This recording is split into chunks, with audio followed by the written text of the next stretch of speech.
बिस्मिल्लाहिर्रहमानिर्रहीम। स्टूडेंट्स, हम UHS chemistry का चैप्टर 2 लेके आए गैसियस स्टेट। इसमें हम डिफरेंट गैस के लॉज को डिस्कस करेंगे वन बाय वन। उसके बाद हम kinetic molecular theory of gases भी डिस्कस करेंगे। तो स्टार्ट करते हैं बॉयल्स लॉ से। आप जानते हैं कि वॉल्यूम और प्रेशर का इसमें ताल्लुक है। वॉल्यूम इन्वर्स होता है प्रेशर के, वी इन्वर्स है प्रेशर के।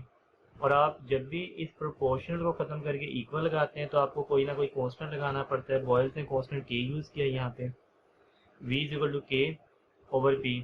या आप इसी फार्मूले से नेक्स्ट भी बना सकते हैं, p उस साइड भी ले आइएगा, P V is equal to K. ये भी आप फार्मूला यूज़ कर सकते हैं। इस फार्मूले का मतलब है कि प्रेशर और वॉल्यूम का जो प्रोडक्ट होता है वो हमेशा कांस्टेंट होता है। अगर गैस का प्रेशर P1 है, वॉल्यूम V1 है, वो भी K के बराबर, प्रेशर P2, वॉल्यूम V2 वो भी K के बराबर, दोनों आपस में बराबर हो जाएंगे। तो हमने बॉयल्स लॉ के जितने भी फार्मूले हैं, डेफिनेशन देखी हैं, वो तमाम की तमाम एक शर्त पे वैलिड है। वो शर्त क्या है? At constant temperature and number of moles. मतलब जब आप ये चीज़ देखते हैं ना कि वॉल्यूम इन्वर्स है प्रेशर के, तो आपने टेम्परेचर कांस्टेंट रखना है। आपने ये नहीं करना कि प्रेशर लगाना शुरू किया एक सिलेंडर पे, तो प्रेशर लगाने पे उसका वॉल्यूम कम होगा क्योंकि इन्वर्स है। एट द सेम टाइम आप नीचे से गर्म करना शुरू कर दें। जैसे आप नीचे से हीट प्रोवाइड करेंगे तो उसका वॉल्यूम तो अब कम नहीं होगा। तो आपने ये हीट प्रोवाइड नहीं करनी, ना ही कूलिंग करनी है। उस वक्त वाकई ये बात ठीक होगी। ना ही आप नंबर ऑफ मोल्स को चेंज कर सकते हैं। इस बात का ये मतलब है कि ये नहीं कि आप ऊपर से प्रेशर लगाना शुरू करें और नीचे से गैस की अमाउंट को बढ़ाना शुरू कर दें, वो तो कम नहीं होगी ना फिर। तो ये भी आपने मद्देनजर रखना है। अब इसके हम डिफरेंट ग्राफ बनाएंगे। ये तमाम ग्राफ कांस्टेंट टेम्परेचर पे बनते हैं, तो ये आइसोथर्म कहलाते हैं। तो मैं आइसोथर्म बनाने जा रहा हूँ, या लिख देते हैं फॉर्मेशन ऑफ डिफरेंट आइसोथर्म्स।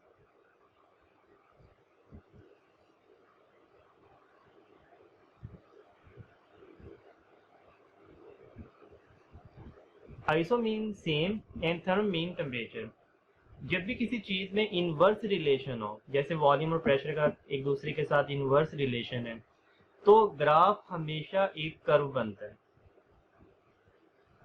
तो वॉल्यूम और प्रेशर का ग्राफ बना एक कर्व, ये कर्व कहलाती है isotherm. Iso mean same and therm means temperature. Says मैंने 0 डिग्री सेंटीग्रेड पे ये ग्राफ बना लिया, आइसोथर्म बना लिया। मैं कहता हूँ नहीं, मैं ये एक्सपेरिमेंट 25 डिग्री सेल्सियस पर करना चाह रहा था।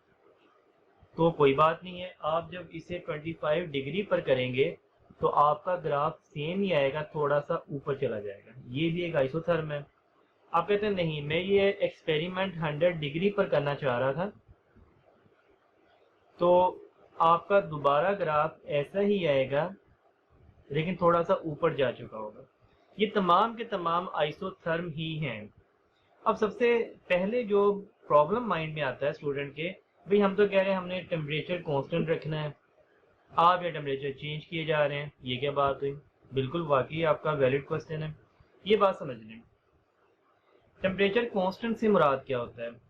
सेज आपने एक्सपेरिमेंट स्टार्ट किया, कोई भी एक्सपेरिमेंट, गैस ली और उसका आपने प्रेशर और वॉल्यूम में रिलेशन स्टडी करना शुरू किया, प्रेशर बढ़ाना शुरू किया, वॉल्यूम कम होना शुरू हो गया। आपने एक्सपेरिमेंट के शुरू से पहले एक खास टेम्परेचर फिक्स कर लेना है। सेज मैं ये एक्सपेरिमेंट 0 डिग्री पे करना चाह रहा हूँ।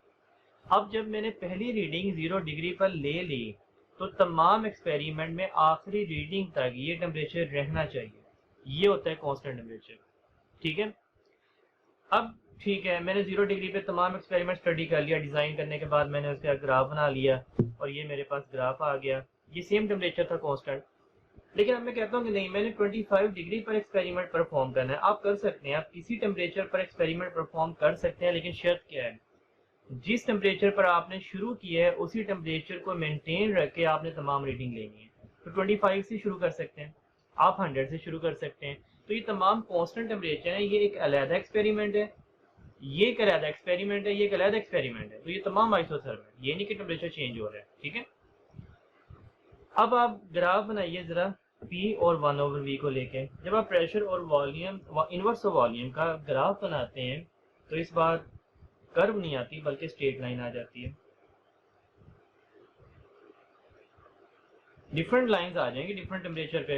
आप हाई टेम्परेचर करेंगे लाइन ऊपर चली जाएगी, मज़ीद टेम्परेचर बढ़ाएंगे लाइन मज़ीद ऊपर चली जाएगी। लेकिन ये तमाम जो लाइनें हैं ना हैं स्ट्रेट, T1 T2 T3, और ये आप ऐसे माइंड में रखिएगा T3 greater than T2 greater than T1। मतलब कि जैसे जैसे आप टेम्परेचर बढ़ा रहे हैं वैसे वैसे ग्राफ ऊपर की जानिब जा रहे हैं। चूँकि टेम्परेचर बढ़ाने से वॉल्यूम बढ़ जाता है इसलिए ग्राफ ऊपर ही जाएंगे, तमाम ग्राफ के ऊपर ही जाएंगे हाई टेम्परेचर पे। बात समझने वाली ये है कि भाई यहाँ पे क्या होगा, ये स्ट्रेट लाइन क्यों आ गई। स्ट्रेट लाइन तो डायरेक्ट रिलेशन को जाहिर करती है, कर्व इनवर्स रिलेशन को जाहिर करती है, तो यहाँ पे स्ट्रेट लाइन क्यों आ रही है ये समझिएगा। तो यहाँ से दो बातें मैं लिख लेता हूँ, दोनों हमारी बातें बिल्कुल वैलिड हैं। जब आप वॉल्यूम और प्रेशर को डिस्कस करेंगे आप कह सकते हैं P is inverse to V। Volume और प्रेशर एक दूसरे के इनवर्स हैं, वाकई ये बात बिल्कुल ठीक है। लेकिन जब आप V और 1/P को डिस्कस करेंगे, 1/P आप एक वैल्यू कंसीडर करेंगे, तो आप लिखेंगे V is direct to 1/P, या आप ऐसे भी लिख सकते हैं P is direct to 1/V। तो ये दोनों बल्कि तीनों बातें ठीक हैं। P is inverse to V, V is inverse to P, V is direct to 1/P, P is direct to 1/V। और इसी बात के सबूत के लिए ये ग्राफ देख लें, 1/V और P का ग्राफ स्ट्रेट लाइन साबित कर रहा है कि ये एक दूसरे के डायरेक्ट है, राइट। ये तमाम के तमाम ग्राफ यहाँ भी आइसोथर्म कहलाएंगे। Isotherm mean same temperature. आपका एक एक्सपेरिमेंट एक ही टेम्परेचर पर होता है, ये अलहदा एक्सपेरिमेंट का डाटा है, ये अलहदा का और ये अलहदा का, इसलिए T3 T2 T1 different temperature हैं। इसके बाद तीसरा ग्राफ जो बॉयज लॉ में बन सकता है वो है PV और P के दरमियान। हम जानते हैं PV कांस्टेंट क्वांटिटी है, ये आपके सामने लिखा हुआ है। तो ये वाला ग्राफ हमेशा स्ट्रेट लाइन बनेगा पैरेलल टू प्रेशर एक्सिस, इस लाइन के पैरेलल, ठीक है।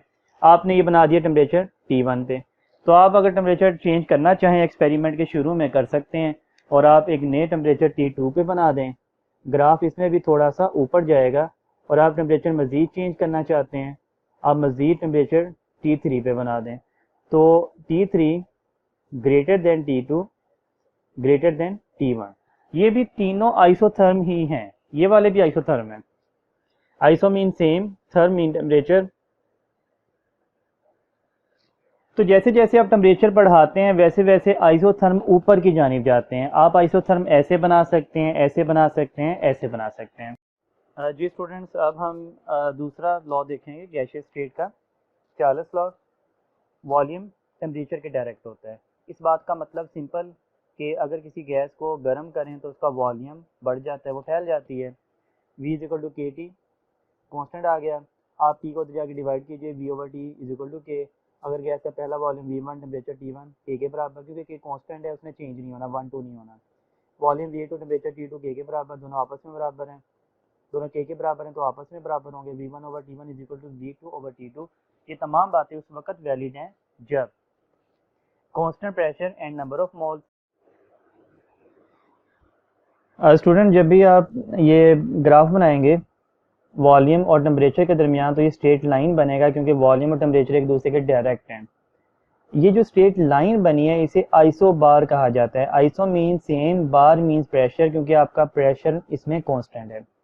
अब जो आइसो बार हैं आप डिफरेंट प्रेशर पे बना सकते हैं। सेज आपने पहली बार एक्सपेरिमेंट डिज़ाइन किया और पहली बार एक्सपेरिमेंट आपने प्रेशर P1 पे किया और आपने एक आइसो बार बना लिया। आप कहते हैं नहीं, मैं किसी और प्रेशर पे एक्सपेरिमेंट स्टडी करना चाहता हूं, तो आप किसी प्रेशर P2 पे भी एक्सपेरिमेंट स्टडी कर सकते हैं, और उसका जो आप आइसो बार बनाएंगे वो भी स्ट्रेट लाइन ही बनेगा।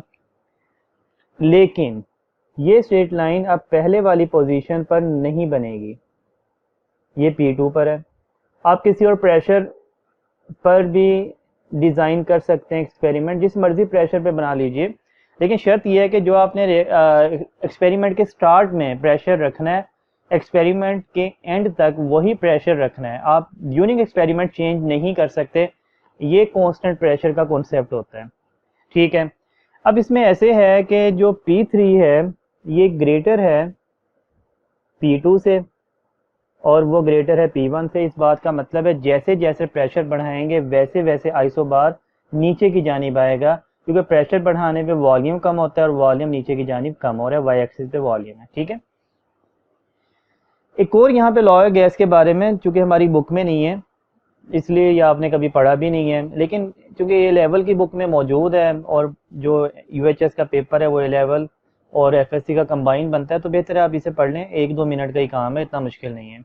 वो ये बात है कि प्रेशर डायरेक्ट होता है टेम्परेचर के, जैसे वॉल्यूम डायरेक्ट होता है टेम्परेचर के, ऐसे ही प्रेशर भी टेम्परेचर के डायरेक्ट होता है। डेली लाइफ में आप इसे पहले से जानते हैं, एक बैलून है, आप उसे जैसे ही धूप में रखते हैं वो फट जाता है। क्यों फट जाता है? जैसे ही आपने उसका टेम्परेचर बढ़ाया, उसकी जो गैस के मॉलिक्यूल थे उनका प्रेशर बढ़ गया और प्रेशर बढ़ने की वजह से उन्होंने बलून को फाड़ दिया।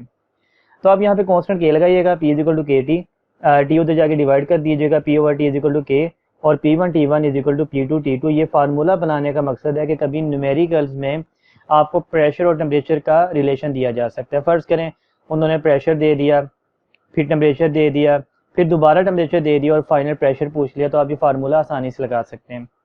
क्योंकि पी और टी में डायरेक्ट रिलेशन है, इसीलिए पी और टी का जो ग्राफ बनेगा ये भी स्ट्रेट लाइन बनेगा। ये ग्राफ आइसो कोर कहलाता है। Iso mean same, core means volume. क्योंकि आपने गेल-उज़ेक लॉ में प्रेशर और टेम्परेचर का ताल्लुक देखना है एट कांस्टेंट वॉल्यूम। इसमें वॉल्यूम आपने कांस्टेंट रखना होता है और नंबर ऑफ मोल भी कांस्टेंट रखने होते हैं। नंबर ऑफ मोल तमाम एक्सपेरिमेंट में कांस्टेंट होते हैं। तो बाकी रहा वॉल्यूम, वॉल्यूम कांस्टेंट होने की वजह से इसे आइसो कोर कहा जाता है, सेम वॉल्यूम या कांस्टेंट वॉल्यूम। आप फर्ज करें आपने ये V1 वॉल्यूम पे एक एक्सपेरिमेंट डिज़ाइन किया और डाटा हासिल कर लिया। आप कहते हैं नहीं मैं किसी और वॉल्यूम पर ये ग्राफ बनाना चाह रहा था, तो आप जिस मर्जी वॉल्यूम पे ग्राफ बना दीजिए। आप V2 पर बना लीजिए, आप V3 पर बना लीजिए। ये ग्राफ हमेशा स्ट्रेट लाइन ही आएंगे, लेकिन उनकी पोजीशन चेंज हो चुकी होगी और ये इस अंदाज में है V3 greater than V2 greater than V1। जैसे जैसे आप वॉल्यूम बढ़ा के एक्सपेरिमेंट करेंगे वैसे वैसे ये ग्राफ नीचे की जानिब आएगा, क्योंकि वॉल्यूम बढ़ाने पर जो प्रेशर है वो इन्वर्स होता है ना वॉल्यूम के। प्रेशर वॉल्यूम बढ़ाएंगे प्रेशर कम हो जाएगा तो ग्राफ नीचे की जानिब आएगा। स्टूडेंट्स एक और लॉ जो कि वॉल्यूम का रिलेशन शो कर रहा है नंबर ऑफ मोल के साथ, ये है एवोगैड्रोस लॉ। वॉल्यूम डायरेक्ट होता है नंबर ऑफ मोल के। इस बात का मतलब है कि जैसी गैस के नंबर ऑफ मोल या अमाउंट बढ़ाई जाएगी उसका वॉल्यूम भी बढ़ेगा, और जब उसकी अमाउंट कम की जाएगी तो उसका वॉल्यूम भी कम होगा। यहाँ पे कांस्टेंट के लगा दिया, V is equal to K N, N उधर जाके डिवाइड कर दीजिए, V over N is equal to K. अगर आपके पास पहला वॉल्यूम है, पहला नंबर ऑफ मोल है वो भी के बराबर, दूसरा वॉल्यूम दूसरा नंबर ऑफ मोल वो भी के बराबर, दोनों आपस में बराबर, ही फार्मूला बन गया। वॉल्यूम और नंबर ऑफ मोल चूंकि डायरेक्ट रिलेशन है इसलिए स्ट्रेट लाइन आएगी, लेकिन आपने इसे कांस्टेंट टेम्परेचर और प्रेशर पे परफॉर्म करना होता है, तो ये STP भी कहलाता है, स्टैंडर्ड या सेम टेम्परेचर एंड प्रेशर। अब इसमें तमाम जो हमने कवानीन पढ़े हैं उन्हें कंबाइन करते हैं और इक्वेशन बनाते हैं, जनरल गैस इक्वेशन या आइडियल गैस इक्वेशन। वॉल्यूम हमने पढ़ा प्रेशर के इन्वर्स है बॉयल्स लॉ में, वॉल्यूम टेम्परेचर के डायरेक्ट है चार्ल्स लॉ में, वॉल्यूम नंबर ऑफ मोल के डायरेक्ट है एवोगैड्रोस लॉ में। तमाम कंबाइन कर दिए। यहाँ पे कांस्टेंट आइडियल गैस कांस्टेंट या जनरल गैस कांस्टेंट कहलाता है। पी उस साइड पे ले जाइए, PV is equal to NRT। ये हमारे पास जनरल गैस इक्वेशन बन गई, और ये इक्वेशन क्या बता रही है? Product of pressure and volume is equal to the product of number of mole general gas constant R and temperature. PV का हासिल ज़रब बराबर होगा NRT के हासिल ज़रब के। यहाँ से आप R की वैल्यू निकाल सकते हैं, PV over NT। R is equal to PV over NT। अगर आप एक मोल गैस की बात करें तो PV ओवर T भी बन सकता है। अगर आपके पास कंडीशन है पहले वाली, पहला प्रेशर, पहला वॉल्यूम और पहला टेम्परेचर, ये भी R के बराबर बन जाएगा। R1 नहीं बन सकता क्योंकि R कांस्टेंट है, ये चेंज नहीं होता। P2 V2 ओवर T2 ये भी R के बराबर, दोनों R के बराबर है, आप इन्हें आपस में भी बराबर कर सकते हैं। P1 V1 over T1 is equal to P2 V2 over T2। हमारे पास एक फार्मूला बन गया जो डिफरेंट न्यूमेरिकल में हम इस्तेमाल कर सकते हैं। स्टूडेंट्स अब हम डिस्कस करेंगे kinetic molecular theory of gases. ये 8 पोस्टुलेट्स हैं इसके। एक आइडियल गैस के लिए लाजमी है कि इन 8 के 8 पॉइंट्स को मानें। अगर कोई गैस इनमें से कोई एक या दो पॉइंट्स नहीं मानती, इट मीन्स कि वो आइडियल गैस नहीं है। पहला पॉइंट, मॉलिक्यूल्स। कोई भी गैस है, चाहे वो साइज़ में बड़े हैं, उसके मॉलिक्यूल चाहे छोटे हैं, दुनिया की हर गैस छोटे छोटे पार्टिकल से मिलकर बनी है। ये पार्टिकल्स मॉलिक्यूल्स कहलाते हैं। मिसाल के तौर पर ये मोनोटॉमिक भी हो सकते हैं मॉलिक्यूल, हीलियम है, नियोन है। ये डायटोमिक भी हो सकते हैं, ये ट्राइएटोमिक भी हो सकते हैं, and so on. Move randomly. Gas के मॉलिक्यूल एक जगह रुके नहीं हुए, बल्कि वो मूव कर रहे हैं बेतरतीब, आपस में टकरा रहे हैं, बर्तन की दीवार से टकरा रहे हैं। लेकिन यहाँ पे एक चीज़ समझने वाली है, ठीक है, उनकी मूवमेंट तो रैंडम है, लेकिन दो कोलिजन के दरमियान, मतलब मॉलिक्यूल यहाँ से यहाँ तक गया, फिर यहाँ पे मुड़ गया, फिर यहाँ पे गया, फिर इस साइड पे मुड़ गया। Between two collision they move in a straight line. ये माइंड में रखिएगा, straight line between two collisions.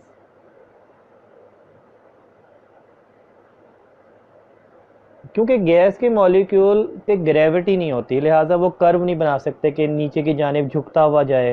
वो स्ट्रेट लाइन में जाएगा, चाहे ऊपर को जा रहा है चाहे नीचे को जा रहा है, और जब कोलाइड करेगा तो वो रैंडमली मूव कर लेगा। तो रैंडमली ये कंफ्यूज कर सकता है कि क्या वो स्ट्रेट लाइन में मूव कर रहे हैं, यस, दो कोलिजन्स के दरमियान, लेकिन ओवरऑल पूरा का पूरा जो उनका मोशन है वो रैंडम है।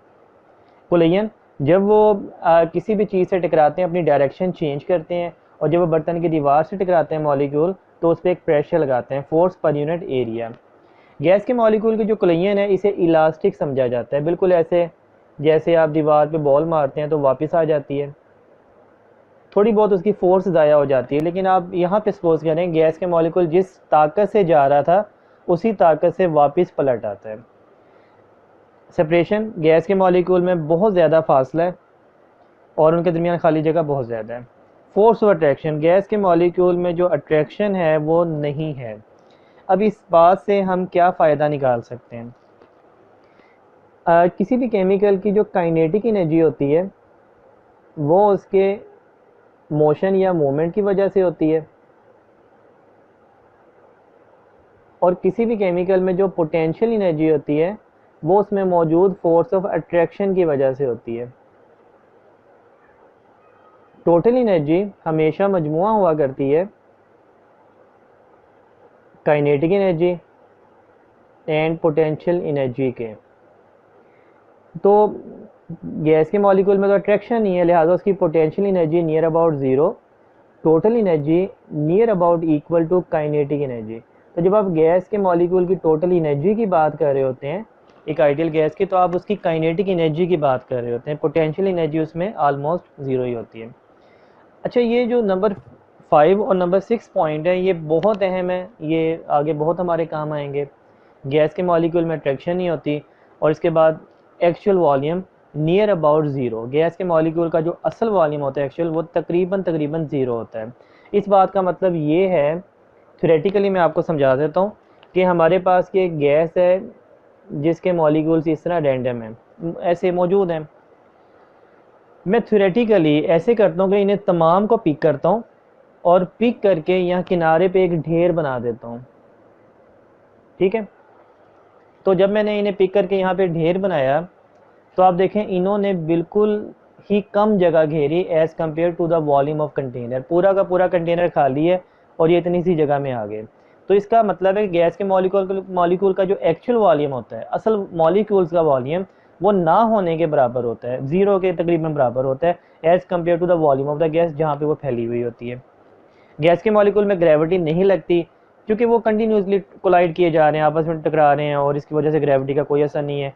गैस के मॉलिक्यूल की काइनेटिक एनर्जी टेम्परेचर की डायरेक्ट है। इस बात को अभी हम इक्वेशन से साबित कर देते हैं। इन 8 पॉइंट्स को मद्देनज़र रखते हुए क्लासियस ने इक्वेशन बनाई थी, PV इज इक्वल टू 1/3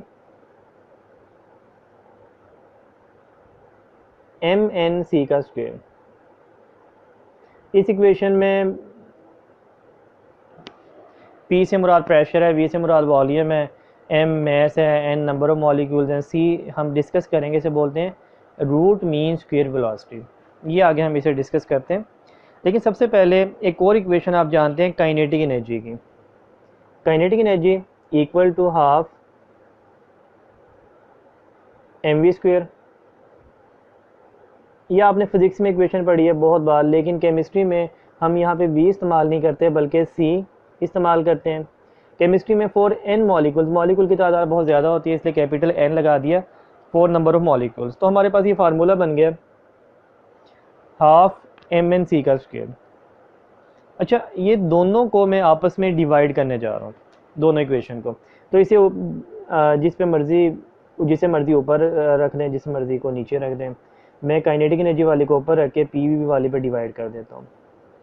ये 1/3 mnc का स्क्वायर।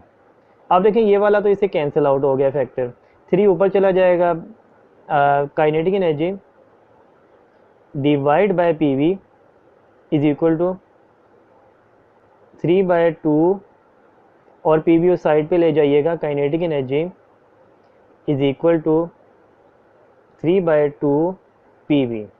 ये हमारे पास पहला फार्मूला बना kinetic energy is equal to 3/2 PV. तो ये काइनेटिक एनर्जी का पहला फार्मूला हमने बना लिया। ये फार्मूला साबित कर रहा है कि काइनेटिक एनर्जी डिपेंड करती है प्रेशर और वॉल्यूम के प्रोडक्ट पर। मिसाल के तौर पर एक गैस है जिसका प्रेशर है 1 atm, 1 atm, उसका वॉल्यूम है 1 लीटर। आप उसका ये काइनेटिक एनर्जी निकाल सकते हैं। काइनेटिक एनर्जी आ जाएगा 3/2, बी की जगह 1, वी की जगह 1, तो 3/2 इसका आंसर आ गया। गैस की आपने कंडीशन चेंज की, उसका प्रेशर आपने कर दिया 2 atm। जैसे ही आपने उसका प्रेशर 2 atm किया तो उसका जो वॉल्यूम है वो हाफ रह जाएगा ना, 0.5 dm3। आप दोबारा काइनेटिक एनर्जी के फार्मूले में वैल्यूज पुट करेंगे।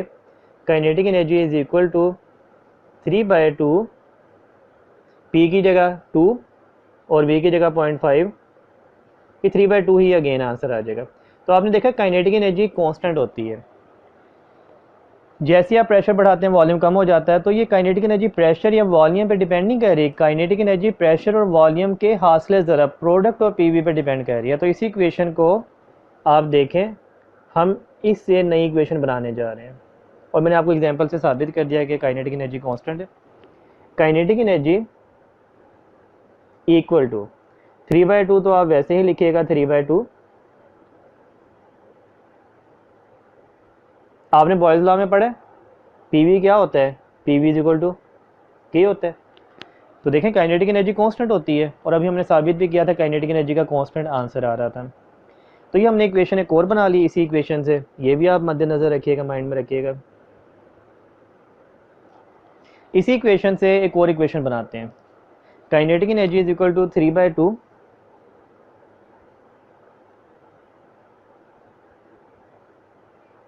आप जानते हैं P V is equal to N R T होता है। For 1 mole P V is equal to R T.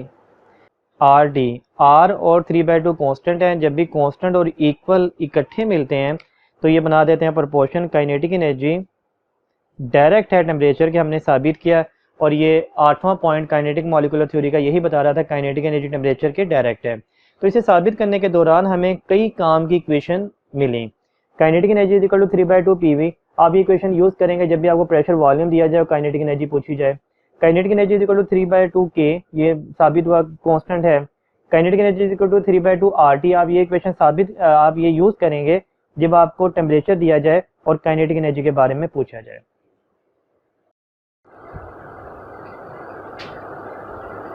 जी तो स्टूडेंट्स, हम देखते हैं concept of root mean square velocity. इसमें सबसे पहले मीन वेलोसिटी हम फाइंड आउट करेंगे और दो मेथड है हमारे पास मीन वेलोसिटी फाइंड आउट करने के। सपोज हमारे पास 3 मॉलिक्यूल्स हैं, पहले की वेलोसिटी 10 है, दूसरे की 11, तीसरे की 12। तो मीन का मेथड आप मैथ में लगाते हैं कैसे, पहली वैल्यू प्लस दूसरी वैल्यू, तीसरी value divide by their number. तो ये 2133 डिवाइड बाय 3, ये आ गई 11 मीन वेलोसिटी। सबसे सिंपलेस्ट मेथड है। अब देखें सेकंड मेथड। सेकंड मेथड के 2 स्टेप हैं। हम यही आंसर निकालेंगे लेकिन एक नए मेथड से। इसमें आप क्या कर सकते हैं, सबसे पहले आप ये जो वैल्यूज़ हैं इन्हें डायरेक्ट ऐसे ऐड करके इनके नंबर पे डिवाइड करने की बजाय क्या करें, इन वैल्यू का स्क्वायर ऐड करें। 11 का स्क्वायर एंड 12 का square divide by their number, ये आ जाएगा 100, 121 and 144 divide by 3, near about 365 तकरीबन डिवाइड बाय 3 या 121.66, ये इसका आंसर आ गया।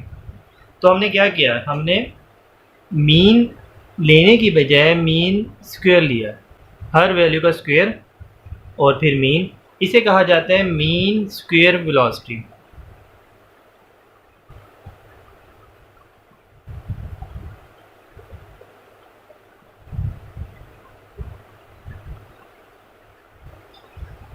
मीन स्क्वायर वेलोसिटी का आंसर वो नहीं आया जो हमने अपने पहले मेथड से आंसर निकाला है। इसका मतलब अभी हमारा मेथड ये मुकम्मल नहीं हुआ है। अब आप क्या करेंगे, इसीलिए मैंने कहा था इस मेथड 2 के 2 स्टेप हैं फर्दर। पहले आपको निकालनी पड़ेगी मीन स्क्वायर वेलोसिटी, फिर आप क्या करेंगे, जब आप मीन स्क्वायर वेलोसिटी निकाल चुके हैं जिसका आंसर जो भी आ जाए 121 पॉइंट समथिंग, आप दोनों साइड पे स्क्वायर रूट ले लीजिएगा। तो मीन स्क्वायर वेलोसिटी का स्क्वायर रूट लेने पर जो वेलोसिटी बनती है that is called root mean square velocity. अब आपको इसके नाम की समझ आई होगी, इसे रूट मीन स्क्वायर वेलोसिटी क्यों कहा जाता है, क्योंकि आपने रूट लिया है किसका, मीन स्क्वायर वेलोसिटी का। और इसका आंसर देखें वही आ जाएगा ना 11 पॉइंट समथिंग, ये ज़्यादा एक्यूरेट आंसर आ गया ना। सपोज 11.1 या 2 में लिख देता हूँ, तो आप देखें वही आंसर आ गया लेकिन 2 स्टेप के बाद। अब ये मीन स्क्वायर वेलोसिटी क्यों निकाली जाती है, क्योंकि जब नंबर ऑफ मॉलिक्यूल ज़्यादा हो ना, गैस के केस में तो 2-3 मॉलिक्यूल नहीं होते, हज़ारों लाखों मॉलिक्यूल्स होते हैं, तो फिर ये मेथड ज़्यादा एक्यूरेट है, इससे आंसर ज़्यादा प्रिसाइज आता है। और ये मेथड उस वक्त वैलिड है जब आपके पास वैल्यूज़ चंद हो। ठीक है, ये तो आपको कॉन्सेप्ट समझ आ गया होगा what is mean square velocity. अब इसका फार्मूला हम ये जानते हैं पीवी के, इसी चैप्टर में हमने 2 फार्मूले बनाए हैं, PV is equal to NRT, या अगर आप एक मोल की बात करें गैस की तो PV is equal to RT. एक तो ये फार्मूला है हमारे पास। एक पीवी का वो फार्मूला बना था 1/3 mnc का स्क्वायर, ये काइनेटिक इक्वेशन कहलाती है। और अगर आप एक मोल की बात करें तो 1/3 m, ये जो n होते हैं ना नंबर ऑफ मॉलिक्यूल्स, एक मोल में एवोगैड्रोस नंबर होते हैं, तो आप ये na भी लिख सकते हैं। तो पीवी के फार्मूले आपने 2 यूज़ किए हैं, PV is equal to R T, PV is equal to 1/3 mnc का स्क्वायर या mnac का स्क्वायर। दोनों पीवी के बराबर हैं, लिहाजा दोनों आपस में बराबर होंगे। आपने इन दोनों को आपस में बराबर कर देना है। R T is equal to 1/3 mnc का स्क्वायर mna। किसी भी गैस के मैस को अगर आप ये एवोगैड्रोस नंबर से मल्टीप्लाई करते हैं, ये बन जाता है मोलर मैस। तो आर टी वैसे ही दैट इज इक्वल टू 1/3 वैसे ही, यह आ जाएगा कैपिटल एम सी का स्क्वायर, या आप 3 उधर मल्टीप्लाई कर दीजिए जाके 3RT, और m को उधर जाके डिवाइड कर दीजिए, divide by m is equal to C का स्क्वायर। ये हमारे पास मीन स्क्वायर वेलोसिटी का फार्मूला बन गया। और अगर आप रूट मीन स्क्वायर वेलोसिटी का फार्मूला बनाना चाहते हैं तो दोनों साइड पे आप स्क्वायर रूट ले लीजिए। C root mean square that is equal to 3RT divide by m और इसका स्क्वायर रूट। तो ये हमारे पास फार्मूला बन गया रूट मीन स्क्वायर वेलोसिटी का। हमारे काम आएगा अगर कैलकुलेशन से रिलेटेड कोई क्वेश्चन आ जाए। सपोज मैंने क्वेश्चन यहाँ पे डिज़ाइन किए, find root mean square velocity of oxygen at 27 degree. आपको टेम्परेचर गिवन दिया जाएगा और आपको केमिकल गिवन दिया जाएगा, इस गैस की रूट मीन स्क्वायर वेलोसिटी निकालें या मीन स्क्वायर वेलोसिटी निकालें। अगर मीन स्क्वायर वेलोसिटी पूछा जाए तो फिर आपने ये फार्मूला यूज़ करना है, अगर रूट मीन वाला पूछा जाए तो आपने ये फार्मूला यूज़ करना है। अब इसे बनाते हैं, किस अंदाज में हम इसे चलेंगे लेके।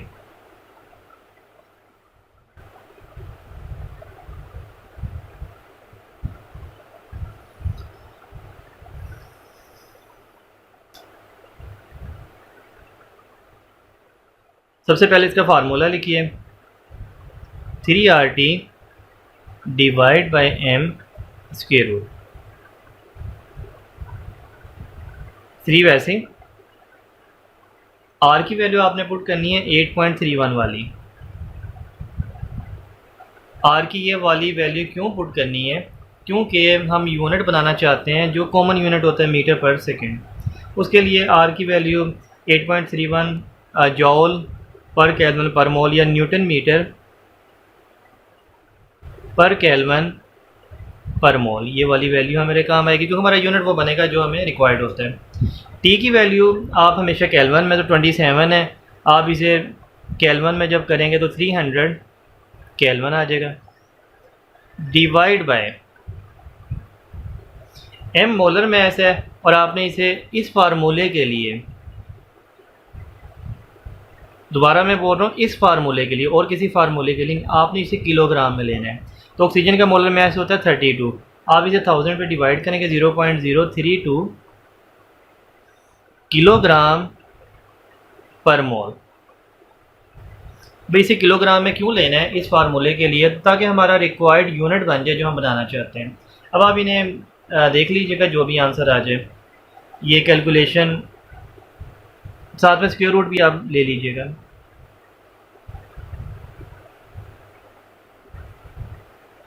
कैलकुलेशन तो ये कैलकुलेट करनी पड़ेगी कैलकुलेटर से। वैसे जो भी आपका गिवन क्वेश्चन होगा ना MD कैट के हवाले से, वो कैलकुलेशन इतनी आसान होगी कि आप ये कर सकेंगे जुबानी। खैर ये जो भी आंसर है, हमें आंसर से सरोकार नहीं है, हमने ये यूनिट बनाना है। अब आप देखिएगा यूनिट कैसे कैंसिल होंगे। ये मोल -1 मोल -1 से, ये केल्विन -1 केल्विन से, ठीक है। बाकी बचा आंसर न्यूटन मीटर और यहाँ पे किलोग्राम, या किलोग्राम ऊपर जाके -1 हो जाएगा, न्यूटन मीटर पर किलोग्राम। अब जो न्यूटन होता है इसका होता है यूनिट किलोग्राम मीटर पर second square.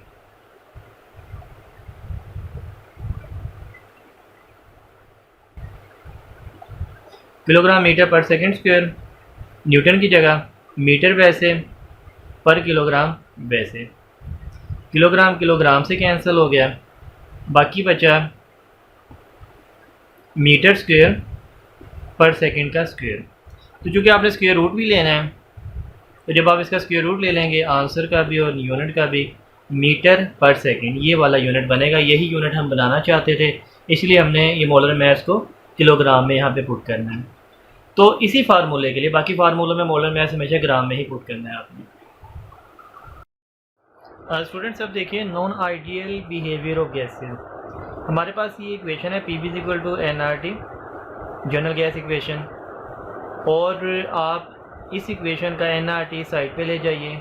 PV divide by nRT = 1, ये कहलाता है कंप्रेसिबिलिटी फैक्टर।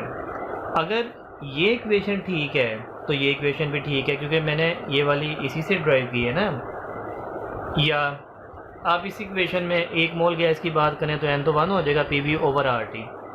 ये 1 आना चाहिए एक आइडियल गैस के लिए। जो गैस इस इक्वेशन को मानती है उस गैस को इस इक्वेशन को भी मानना चाहिए, ठीक है। तो डिफरेंट गैसेस को लेके उनकी PV/RT की वैल्यू निकाली गई। ये निकाली जा सकती है, आप प्रेशर देख लें गैस का क्या रखा है, उसका वॉल्यूम देख लें, R कांस्टेंट, टेम्परेचर देख लें रूम का क्या है, तो आप वैल्यूज़ निकाल सकते हैं। उसकी P V over R T की वैल्यूज़ निकाली गई डिफरेंट गैसेस की, और ग्राफ बनाया गया प्रेशर एक्स एक्सिस पे लेके और P V over N R T Y axis पे लेके। इसकी वैल्यू 1 होनी चाहिए आइडियल गैस के लिए, लिहाजा आइडियल गैस का ग्राफ हमेशा ये स्ट्रेट लाइन बनना चाहिए। लेकिन प्रैक्टिकली जब ग्राफ बनाए गए तो आम गैसेस ने इस स्ट्रेट लाइन को फॉलो नहीं किया। ये हीलियम गैस का ग्राफ है, स्ट्रेट लाइन से थोड़ा सा ऊपर गया, शुरू में करीब था लाइन के, बाद में ज़्यादा डेविएट हो गया। हाइड्रोजन का ग्राफ मज़ीद ऊपर गया, नाइट्रोजन का ग्राफ पहले नीचे और बाद में ऊपर, और कार्बन डाइऑक्साइड ने भी यही काम किया, पहले बहुत ज़्यादा नीचे बाद में बहुत ज़्यादा ऊपर। इसका मतलब ये हुआ कि इन गैसेस ने इस इक्वेशन को नहीं माना, और इस इक्वेशन को नहीं माना इसका मतलब इस इक्वेशन को भी नहीं माना। तो गैसेस ये इक्वेशन नहीं मान रही, ओबे नहीं कर रही, हालांकि आइडियल गैस वो है जो इस इक्वेशन को ओबे करे और स्ट्रेट लाइन बना दे। ठीक है, ये एक्सपेरिमेंट किसी भी टेम्परेचर पे किया जा सकता है। से 0 डिग्री पे एक्सपेरिमेंट किया था और इसके जो नताइज हैं वो हमारी मर्ज़ी के मुताबिक नहीं है, स्ट्रेट लाइन आनी चाहिए थी, नहीं है। ठीक है, इसी एक्सपेरिमेंट को किसी हाई टेम्परेचर पे करके देखा गया। हाई टेम्परेचर पे नो डाउट गैसेस ने डेविएट किया, लेकिन बहुत कम। हीलियम, हाइड्रोजन बहुत करीब करीब हो गई अब ये गैसेस स्ट्रेट लाइन के। नाइट्रोजन का ग्राफ भी बिल्कुल सुधर गया ऑलमोस्ट, और कार्बन डाइऑक्साइड भी थोड़ी सी ट्रैक पे आ गई। मतलब कि अब हाई टेम्परेचर पर ये गैसेस रेड लाइन के ज़्यादा करीब हैं और लो टेम्परेचर पर रेड लाइन से ज़्यादा दूर थी। तो यहाँ से हम दो नताइज निकाल सकते हैं। गैस रेड लाइन के करीब कब जा रही है, आइडियल के करीब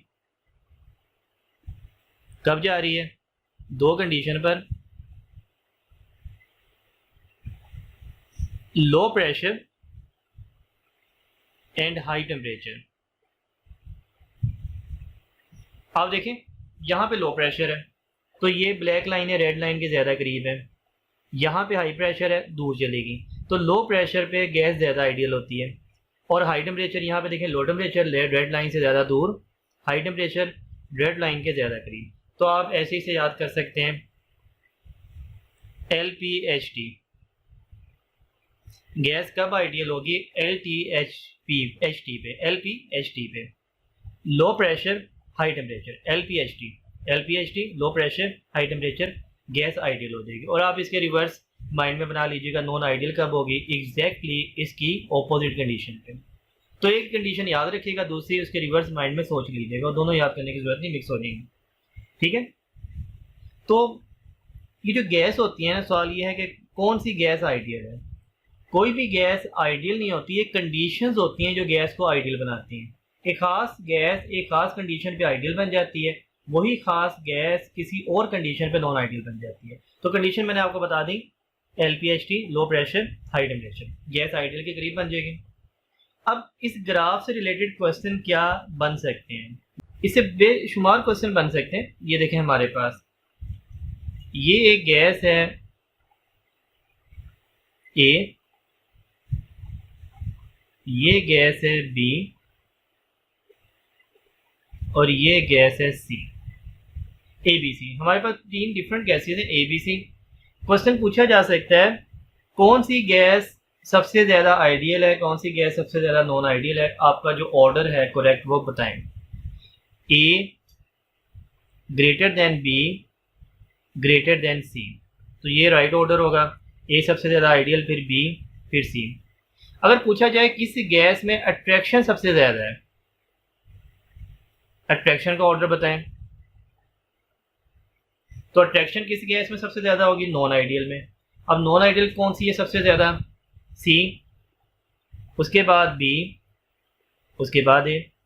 अगर पूछा जाए कौन सी गैस सबसे ज़्यादा आइडियल या जनरल गैस इक्वेशन को फॉलो करती है, तो जो आइडियल गैस होगी वही फॉलो करेगी ना, तो फिर ये ऑर्डर आ जाएगा।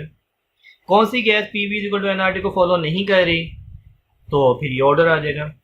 कौन सी गैस का कंप्रेसिबिलिटी फैक्टर 1 से ऊपर है? तमाम गैसेस का 1 से ऊपर जा रहा है।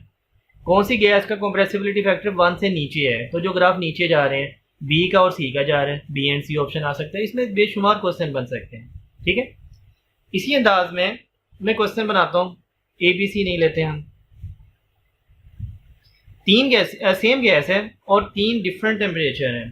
सपोज हमारे पास जो टेम्परेचर है ये है T1, ये है T2, ये है T3। तो आपने सही ऑर्डर बताना है भाई, इसमें से कौन सा सबसे ज़्यादा है, कौन सा सबसे कम है। तो T3 greater than T2 greater than T1। ये कैसे पता चला? क्योंकि T3 पे गैस रेड लाइन के करीब है, आइडियल है। और अभी हमने देखा हाई टेम्परेचर पे गैस आइडियल होती है। इसका मतलब T3 सबसे ज़्यादा हाई टेम्परेचर है क्योंकि गैस आइडियल के करीब है। उसके बाद T2, उसके बाद T1। स्टूडेंट्स अब देखिएगा PV ओवर NRT इसकी वैल्यू 1 आनी चाहिए आइडियल गैस में। अगर 1 नहीं आती, क्यों नहीं आती, वैल्यूज़ क्या आ सकती हैं, वो सारा डिस्कस करते हैं। 2 ऑप्शन है हमारे पास, PV ओवर NRT, इसकी वैल्यू 1 आ गई, गैस आइडियल है और बात ही ख़त्म हो गई। प्रॉब्लम उस वक्त हुआ जब PV ओवर NRT की वैल्यू 1 नहीं आई। अगर उसकी वैल्यू 1 नहीं आई तो आपके पास 2 ऑप्शन है, ग्रेटर देन 1, 1 से ज़्यादा आ सकती है, लेस देन 1, 1 से कम आ सकती है। जब भी PV ओवर NRT की वैल्यू 1 से ज़्यादा आ जाए तो ग्राफ ने इस रेड लाइन आइडियल गैस वाले से ऊपर जाना है और इसे कहा जाता है पॉजिटिव डेविएशन।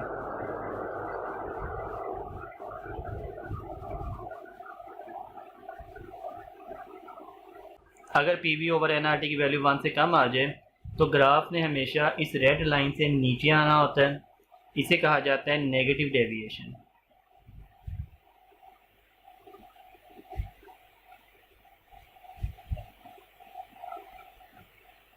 अब देखें 1 से वैल्यू ज़्यादा कब आती है?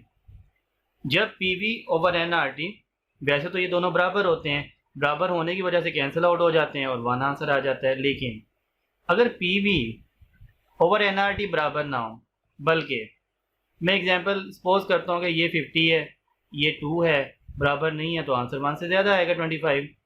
आंसर 1 से ज़्यादा उस वक्त आता है जब PV ऊपर वाला फैक्टर ज़्यादा हो जाए नीचे वाले फैक्टर से। इसका मतलब है कि PV greater than NRT, answer 1 से ज़्यादा आ जाएगा। अब इस बात का क्या मतलब है PV ग्रेटर देन NRT? यहाँ पे देखिए हमारे पास एक गैस है जिसका प्रेशर 2 atm है, वॉल्यूम 1 लीटर है। आपने प्रेशर को डबल कर दिया। जैसे ही आप गैस के प्रेशर को डबल करते हैं आप ये एक्सपेक्ट करते हैं कि उसका वॉल्यूम आधा रह जाएगा, और जब आधा रह जाता है तो PV कांस्टेंट आता है। 2 multiplied by 1 2, 4 multiplied by 0.52, PV constant आ गया। तो आप ये गैस से एक्सपेक्ट करते हैं कि गैस को जितना दबाया जाएगा उतनी दब जाएगी, लेकिन प्रैक्टिकली ऐसा नहीं होता क्योंकि गैस के मॉलिक्यूल्स का अपना वॉल्यूम होता है। यहाँ पे गैस के मॉलिक्यूल्स हैं, एक ख़ास हद तक तो वो दबते रहते हैं, एक ख़ास हद के बाद वो कंप्रेस होना छोड़ देते हैं। ये बिल्कुल ऐसे है किसी मजलूम पर कितना की जुल्म आप कर सकते हैं, एक ख़ास हद आएगी जिसके बाद वो आपके ख़िलाफ़ बगावत कर देगा कि भाई अब मुझसे मज़ीद बर्दाश्त नहीं होता आपका जुल्म। यही काम गैस के मॉलिक्यूल करते हैं, एक ख़ास हद के बाद वो बगावत शुरू कर देते हैं और दबने से इनकार कर देते हैं। जब वो दबने से इनकार कर देते हैं तो आप प्रेशर तो डबल करेंगे, उसका वॉल्यूम आधा नहीं रहेगा। होना तो ये चाहिए प्रेशर डबल किया वॉल्यूम आधा रह जाए।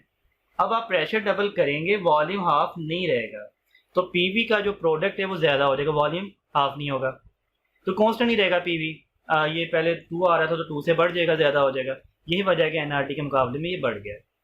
ये वाला फैक्टर उस वक्त आएगा जब गैस के मॉलिक्यूल का जो एक्चुअल वॉल्यूम है ये डेविएट करे, दबने से इनकार कर दे। और आप जानते हैं काइनेटिक मॉलिक्यूलर थ्योरी का एक पोस्टुलेट है, actual volume of gas molecule is negligible. अब ये नेग्लिजिबल नहीं है तो वो पोस्टुलेट यहाँ पे आगे रॉन्ग हो जाता है। Actual volume is negligible, gas इस पॉइंट को नहीं मानती।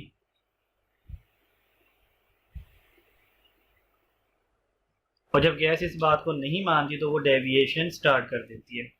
एक चीज़ देखिएगा, ये जो पॉजिटिव डेविएशन है ये हर गैस ने की, तो दुनिया की हर गैस अगर वो आइडियल बिहेव नहीं कर रही तो पॉजिटिव डेविएशन लाजमी शो करेगी। Each and every gas show positive deviation, क्योंकि पॉजिटिव डेविएशन एक्चुअल वॉल्यूम की वजह से है, और हर गैस के मॉलिक्यूल का एक्चुअल वॉल्यूम होता है और वो नेग्लिजिबल नहीं होता। ये पॉइंट कोई भी गैस ओबे नहीं करती। हाँ, हाइड्रोजन और हीलियम की पॉजिटिव डेविएशन नहायत कम है क्योंकि इनका साइज बहुत कम है। तो पॉजिटिव डेविएशन साइज पे डिपेंड कर रही है, जिनका साइज ज़्यादा है उनमें ज़्यादा, जिनका साइज कम है उनमें कम। अब आ जाए नेगेटिव डेविएशन पे।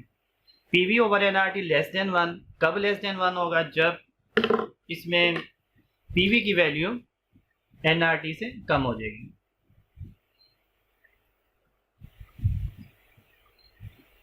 पीवी लेस देन एनआरटी, और जब पीवी की वैल्यू एनआरटी से कम हो जाएगी इसका मतलब है जो ऊपर वाला फैक्टर है ये कम हो गया। फर्स्ट करें ये 50 है और ये नीचे वाला 100 हो गया, तो अब आंसर 1 से कम आएगा, 1/2 0.5। इसका मतलब पीवी कम हो गया, एनआरटी ज़्यादा हो गया। पीवी कम क्यों हो गया? जब आपने गैस को कंप्रेस किया तो उसका वॉल्यूम हाफ रह जाता है, प्रेशर डबल करते हैं वॉल्यूम हाफ रह जाता है, हम जानते हैं। लेकिन अगर गैस में अट्रैक्शन हो, आप जैसी प्रेशर डबल करेंगे उसे दबाएंगे वो एकदम ज़्यादा दब जाएगी, क्योंकि उसमें अट्रैक्शन है, मॉलिक्यूल बहुत ज़्यादा करीब आके जुड़ जाएंगे। एकदम ज़्यादा दबने की वजह से प्रेशर डबल करने पे वॉल्यूम आधे की बजाय उससे भी कम हो गया, 0.25 रह गया, जैसे भी कम रह गया, तो पीवी का आंसर कम हो जाएगा।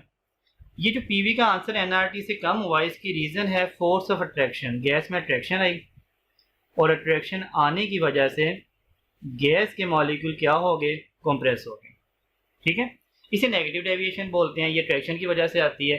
नेगेटिव डेविएशन बाज़ गैसेस में आती है, बाज़ में नहीं आती। आप देखें नाइट्रोजन और कार्बन डाइऑक्साइड में आई, बाकियों में नहीं आई। अट्रैक्शन या नेगेटिव डेविएशन का रीज़न दो हैं, या तो पोलैरिटी या साइज। क्योंकि अट्रैक्शन या तो पोलैरिटी पे डिपेंड करेगी या साइज पे। जो गैसेस पोलर हैं वो नेगेटिव डेविएशन ज़्यादा शो करेंगी। अगर पोलैरिटी का फैक्टर नहीं आ रहा तो जो गैसेस का साइज बड़ा है, जिन गैसेस का, वो नेगेटिव डेविएशन ज़्यादा शो करेंगी, क्योंकि जिनमें साइज बड़ा होता है उनमें अट्रैक्शन ज़्यादा होती है। और जो पॉजिटिव डेविएशन थी वो साइज पे डिपेंड कर रही थी, नेगेटिव डेविएशन साइज पे भी डिपेंड कर रही है, पोलैरिटी पर भी डिपेंड कर रही है। अब सपोज कर लेते हैं हमारे पास ये 4 गैसेस हैं, ए बी सी डी।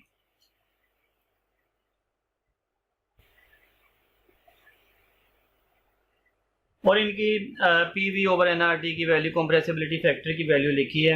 ए की है 1.4, बी की है 0.8, सी की 1.6 और डी की 0.4। हमने बनाना है इनका ऑर्डर ऑफ डेविएशन कि कौन सी गैस कितना डेविएट करेगी। तो हमारा जो आंसर है आइडियल गैस का वो 1 होना चाहिए। इनमें से कोई भी आंसर 1 नहीं है, तमाम डेविएट करेंगी। हमने देख रहे हैं सबसे बड़ा आंसर कितना है, सबसे छोटा आंसर कितना है। तो आप देखें सी और डी डेविएशन बराबर है, 1 से 0.6 ज़्यादा, 1 से 0.6 कम। ठीक है, ज़्यादा और कम दोनों इतनी बराबर ही नॉन आइडियल है। इसके बाद ए की वैल्यू 0.4 ज़्यादा 1 से, इसके बाद बी की वैल्यू 1 से 0.2 कम। तो ये इसका ऑर्डर है। अब पूछा जा सकता है किस गैस में अट्रैक्शन सबसे ज़्यादा है। भाई जिनमें ये कंप्रेसिबिलिटी फैक्टर 1 से नीचे है ना, उनमें अट्रैक्शन ज़्यादा है। तो डी में अट्रैक्शन सबसे ज़्यादा है, उसके बाद बी, उसके फिर जो दूसरे हैं क्योंकि वो तो ऊपर हैं तो वो साइज की वजह से हैं, तो अट्रैक्शन की वजह से यही ऑर्डर बनेगा, डी ग्रेटर देन बी। अब आप देखें कौन सी गैस सबसे ज़्यादा आइडियल है, जिसकी वैल्यू 1 से बहुत करीब है। तो 1 से सबसे ज़्यादा करीब इसकी वैल्यू है बी की, ये सबसे ज़्यादा आइडियल है बाकी तमाम गैसेस के मुकाबले में। तो आप इस अंदाज में कंप्रेसिबिलिटी फैक्टर को डिस्कस कर सकते हैं। अब स्टूडेंट देखिए van der Waals equation for real gases. अभी हमने प्रीवियस स्लाइड में देखा P V is equal to N R T ideal gas के बारे में होना चाहिए, लेकिन अक्सर गैसेस इस इक्वेशन को नहीं मान रही, और जब इस इक्वेशन को नहीं मान रही तो P V over N R T का आंसर उनका 1 नहीं आ रहा, या तो ग्राफ आइडियल लाइन से ऊपर जा रहा था या नीचे जा रहा था। तो वॉन डेर वाल ने बताया कि मैं एक नई इक्वेशन बनाता हूँ जिसमें मैं प्रेशर को ठीक करूँगा, वॉल्यूम को ठीक करूँगा, और ये नई इक्वेशन तमाम रियल गैसेस ओबे करेंगी। क्योंकि प्रॉब्लम है पीवी के साथ, हमने डिस्कस किया पीवी या तो एनआरटी से ज़्यादा हो जाता है, पीवी एनआरटी से कम हो जाता है। पीवी एनआरटी से ज़्यादा कब होता है? जब गैस के मॉलिक्यूल का जो वॉल्यूम है वो प्रॉब्लम करता है। पीवी एनआरटी से कम कब हो जाता है? जब गैस में अट्रैक्शन आ जाती है, अट्रैक्शन की वजह से प्रेशर डिस्टर्ब हो जाता है। अब देखें, पहले हम डिस्कस करते हैं वॉल्यूम करेक्शन। हमारे पास गैस के मॉलिक्यूल्स हैं, मैंने 6 मॉलिक्यूल यहाँ पे पिक किए और मैं इनका वॉल्यूम देखना चाहता हूँ। एक तो होता है इनका एक्चुअल वॉल्यूम, वीएम से जाहिर किया जाता है, और ये एक्चुअल वॉल्यूम असल में वो वॉल्यूम है जब गैस के मॉलिक्यूल में खाली जगह बिल्कुल ही ख़त्म हो जाए। आप इन्हें इतना क्लोज पैक करें, इतनी फोर्स के साथ कि इनमें एम्प्टी स्पेस ना हो, लाइक सॉलिड की तरह बन जाए, जो कि प्रैक्टिकली पॉसिबल नहीं है। थ्योरेटिकली हम बना रहे हैं एक्चुअल वॉल्यूम, थ्योरेटिकल है, ठीक है, आपने बना लिया। फर्स्ट करें, इसका आंसर आ गया 5cm3। ये था थ्योरेटिकल, यहाँ पे मैं मेंशन कर देता हूँ ताकि आप ये समझ लें कि ये थ्योरेटिकल है, प्रैक्टिकली ऐसा पॉसिबल नहीं है। थ्योरेटिकल।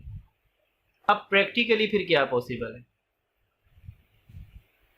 प्रैक्टिकली जब आप गैस को इस अंदाज में कंप्रेस करना शुरू करते हैं तो एक ख़ास हद के बाद गैस के मॉलिक्यूल कंप्रेस नहीं होते। अब वो इनकार कर देते हैं दबने से। मिसाल के तौर पे इनके दरमियान अभी ये खाली जगह है और अब ये मज़ीद नहीं दब रहे। आप जितना मर्ज़ी प्रेशर लगाएं, आप प्रेशर लगाएंगे सिलेंडर फट सकता है, लेकिन ये मज़ीद कंप्रेस नहीं होंगे। ये जो गैस के मॉलिक्यूल का प्रैक्टिकली वॉल्यूम आया जो मज़ीद कंप्रेस नहीं हो रहा, इसे बोला जाता है नॉन कंप्रेसिबल वॉल्यूम, इसी को बोला जाता है एक्सक्लूडेड वॉल्यूम, इसी को बोला जाता है इफेक्टिव वॉल्यूम, और ये वॉल्यूम ये V से रिप्रेजेंट किया जाता है। इसकी वैल्यू इसके मुकाबले में ज़्यादा आएगी, कितनी ज़्यादा आएगी? Near about 20cm3। कहा जाता है B is equal to near about 4Vm।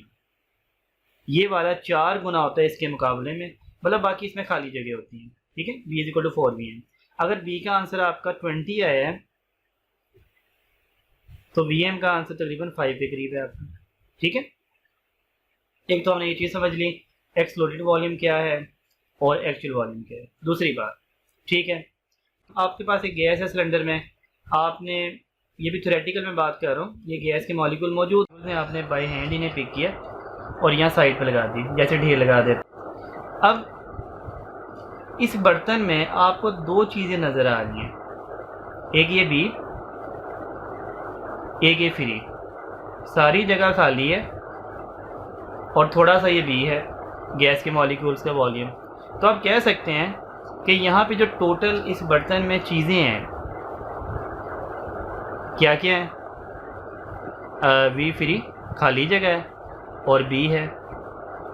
और अगर आप ये देखना चाहते हैं कि V फ्री कितना है, कितने मॉलिक्यूल के लिए खाली जगह दस्तयाब है, तो B उधर जाके माइनस करना पड़ेगा, V वेसल माइनस B। तो ये हमने फार्मूला बनाया गैस के मॉलिक्यूल को कितनी जगह दस्तयाब होती है आज़ाद फिरने के लिए, पूरा बर्तन नहीं होता, उसमें से आपको B माइनस करना पड़ता है। तो ये देखें V माइनस B। अगर आप N मॉलिक्यूल की बात करेंगे तो आप यहाँ B के साथ N भी लगा सकते हैं, N नंबर ऑफ मोल्स, ठीक हो गया। तो V free is equal to B minus N B, B minus N B, ये हमारी पहली करेक्शन बन गई। अब आ जाए प्रेशर करेक्शन पे। एक गैस का मॉलिक्यूल स्ट्राइक कर रहा है बर्तन की दीवार से और वो आइडियल गैस है, उसमें कोई अट्रैक्शन नहीं है, तो ये P आइडियल, इसका जो आइडियल प्रेशर है, ये इफेक्टिव प्रेशर है, वो 20 है। मैंने सपोज कर लिया जितनी ताकत से जा रहा है उतनी ताकत से प्रेशर लगा देगा। अब एक ऐसी गैस सपोज करते हैं जिसमें फोर्स ऑफ अट्रैक्शन है, ये एक मॉलिक्यूल है A टाइप और स्ट्राइक करने जा रहा है, प्रेशर लगाने जा रहा है दीवार के साथ, लेकिन B टाइप मॉलिक्यूल इसे अंदर से खींच रहे हैं। जब B टाइप मॉलिक्यूल इसे अंदर से खींच रहे हैं, अब क्या होगा, इसकी अट्रैक्शन की वजह से इसका प्रेशर दीवार पे उतना नहीं लगेगा जितना यहाँ पे लग रहा था, ठीक है। अब इसका जो प्रेशर यहाँ पे लगा, मैंने इसे P का नाम दे दिया। फर्ज करें ये है 14, इसमें कितनी कमी होगी 20 के मुकाबले में 6 की कमी। ये जो कमी है किस वजह से हुई, अट्रैक्शन की वजह से मैंने पी डैश का नाम दिया। तो आपके सामने फार्मूला है पी जो प्रेशर लगा plus P dash is equal to P I जो प्रेशर लगना चाहिए था। या अगर आप वैल्यू से समझें 14 + 6 इज इक्वल टू 20। ये हमारे पास प्रेशर का फार्मूला बन गया, P is equal to P plus P dash. अब हम इसमें समझेंगे P डैश क्या है। P डैश क्या है, अट्रैक्शन की वजह से प्रेशर में कमी। तो यहाँ लिख देते हैं P डैश रिप्रेजेंट करता है अट्रैक्शन को।